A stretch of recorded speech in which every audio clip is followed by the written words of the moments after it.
What's going on, everybody? Welcome back to the RGR Football Channel. My name's Daniel Harms, film analyst here.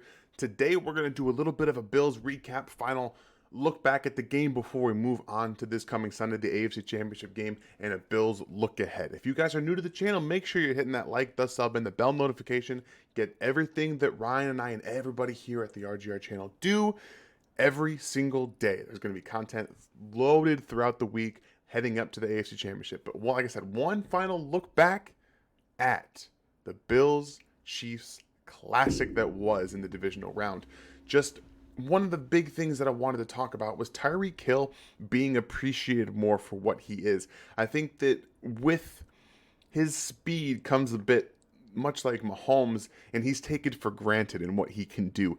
The ability to turn that drag, not really a drag route, more of an in route against inside leverage on that corner, the ability to win outside vertical and then back to the inside and take it to the house against two-man under, essentially, is one of the more insane things. I think you finally see him take that final gear when he turned the corner and accelerated through everybody. That's the kind of thing that gets looked past a lot because he's just so taken for granted in a season where teams took him away.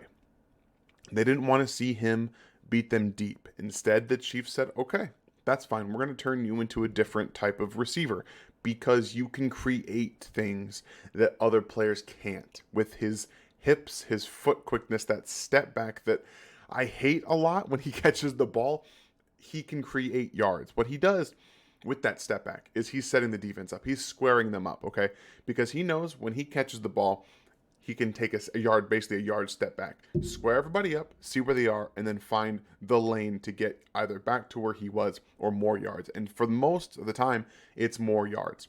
He's the most interesting, the most explosive, and the most dynamic weapon in the NFL. Yeah, he's a receiver, but you also saw the Chiefs use him as the punt returner, and the Bills decided to kick to him twice, and he made them pay. I wish the Chiefs offense would have made them pay for that decision because he nearly took it to the house. I think if Marcus Kemp just actually blocks the kicker, the punter there, he does take it to the house, and that game's over. They flip it, and I think that would have really sucked all the air out of the game for the Bills, especially after punting in a situation I didn't think they should have. So, very much an underappreciated player to this point. He's so well-rounded now. Yeah, he's got some drops this year pop up quite a bit, but what they've asked him to be this year, a guy with a ton of targets, a ton of catches, and be a yak receiver in creating things that a lot of other players wouldn't be able to do when they're put into a bubble, essentially. I think that Mahomes and Tyreek Hill have done extremely well in adapting to the environment they have been forced to live in. And I think that this has not only made them better, it's made the entire offense better because now you saw in this game against the Bills where the offense executed everything to a T. They were able to move the ball at will without throwing the ball down the field. No targets deeper than 20 yards down the field, and they did everything with a yak ability in the mindset, and they still created explosive plays. When you're able to do that and you adjust according to what the defense gives you, you're going to be difficult for anybody to beat. On the flip side of this game, I think that the Bills' game plan against the Chiefs on both sides of the ball, they did everything they could do defensively. They just don't have the players necessary to execute. They did a lot of the underneath, forcing the Chiefs to take underneath stuff, but they didn't have a linebacker that could really take everything away. In order to execute that, you need a Fred Warner or a Darius Leonard type of player. And Tremaine Edmonds is just not that. And he couldn't hang with Tyreek Hill underneath on a lot of these things. So they executed well. They adjusted accordingly on offense. I think that we saw the Bills offense come out and do what, I talked a little bit about. They were going to run the ball a bit more than they used to. They used their fullback. They used more two tight end sets, and they tried to establish the run. And, the Chiefs said, fine. You're not going to win this game running the ball. And it took them a little bit longer than I expected to really get out of that mindset. And when they started throwing the ball down the field, we all saw how that worked, especially without Tyrann Mathieu. It really took them until the third quarter to attack that liability. And that was a little confusing, really confounding for me. When you see Mathieu go out, I thought they would have just started attacking it earlier. I think if they do that, this game turns out differently. But, good thing for the Chiefs, it didn't work out that way. So Great game plan execution adjustments on both sides on offense to be able to really maximize their potential. Obviously, the Chiefs were able to win this game, which is all that matters. I think when you look back at this game, we're going to remember this as one of the best games that ever been played. Specifically, my age group, the 29 under, maybe even for some of them that are 30 and 40, this kind of offensive execution on both sides of the football is what you strive to be in the highest realm of football. And I just wanted to tip my hats to both teams. I think the Bills are great. I think Josh Allen is a unicorn, much like Mahomes is, but he works so differently, and what he was able to overcome early in his career with the inaccuracy issues and the platform issues and being able to blow up from a guy who struggled in his first 2 seasons to being the second best quarterback in the NFL, in my opinion. So I just hats off to him, and great game. I will talk about it forever. Now let's go ahead and look ahead to Sunday, give a little bit of feedback, a little bit of look back at what happened in week 14 against the Bengals, and just kind of try to dissect what we can expect going forward. Maybe it was 16. Maybe, I don't remember. It was week 17. I'm having trouble with the weeks right now. Regardless, that loss to the Bengals, head scratching.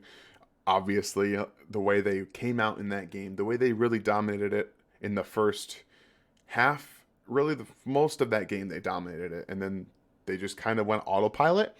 It felt that way in my opinion, and at the end of the day, we know this is going to come down to not letting the Bengals receivers destroy the secondary. If they do that, and if they can minimize most of those deep throws down the field in one-on-one situations, the defense can get to Joe Burrow. He was sacked 9 times against the Titans. If you can replicate some form of that type of defense, they only scored 19 points in this game.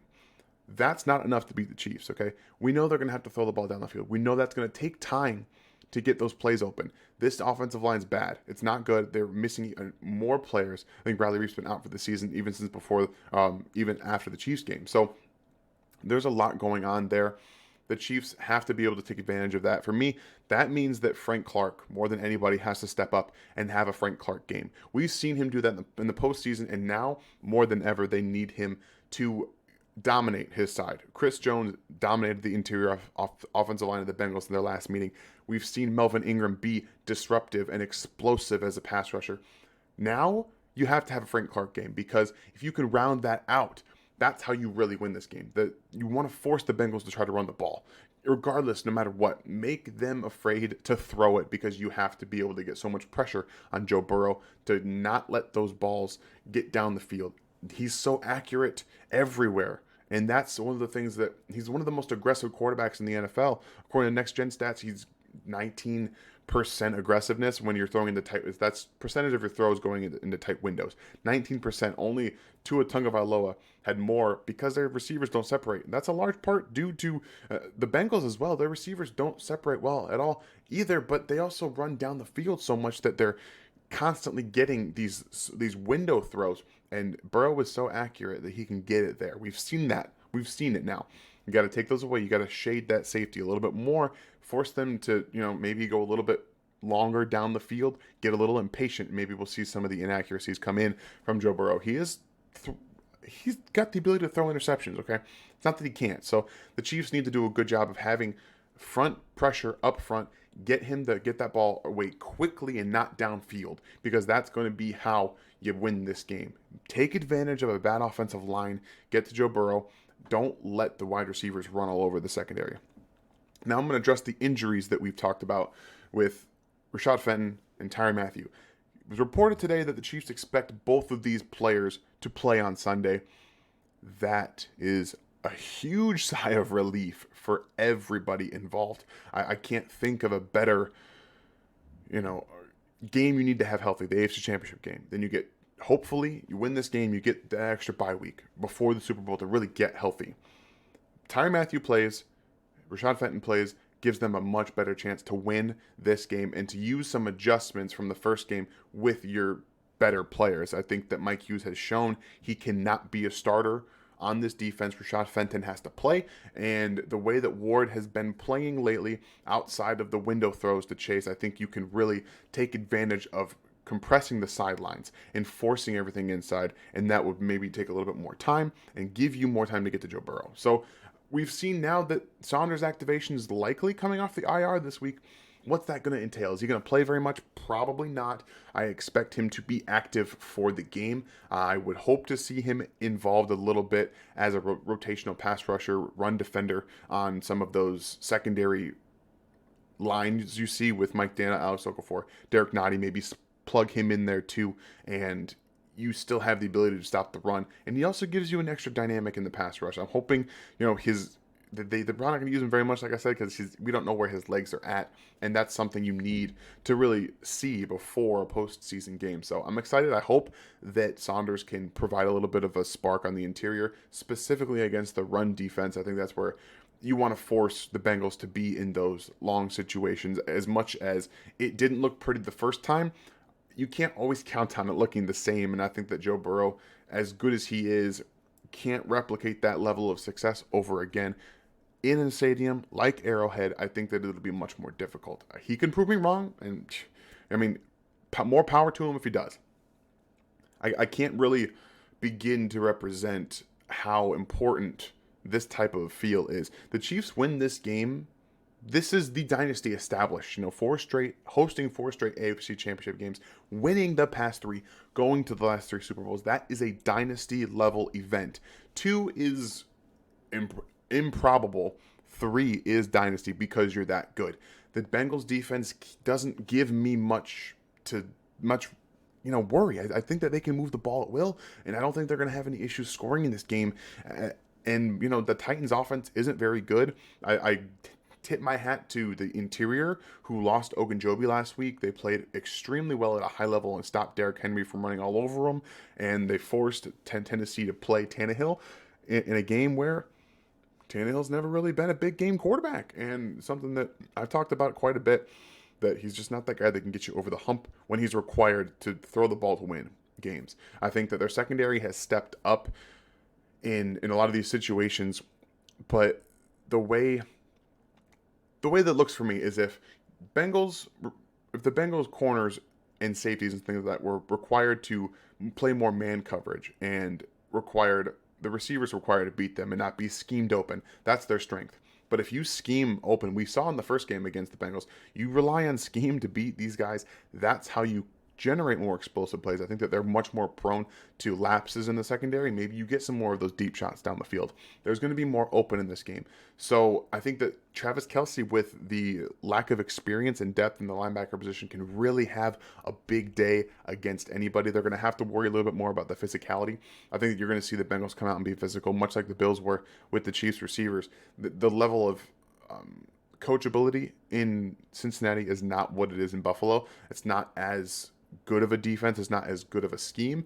I think that they can exploit that. Like I said, they put up over 30 points in the first game.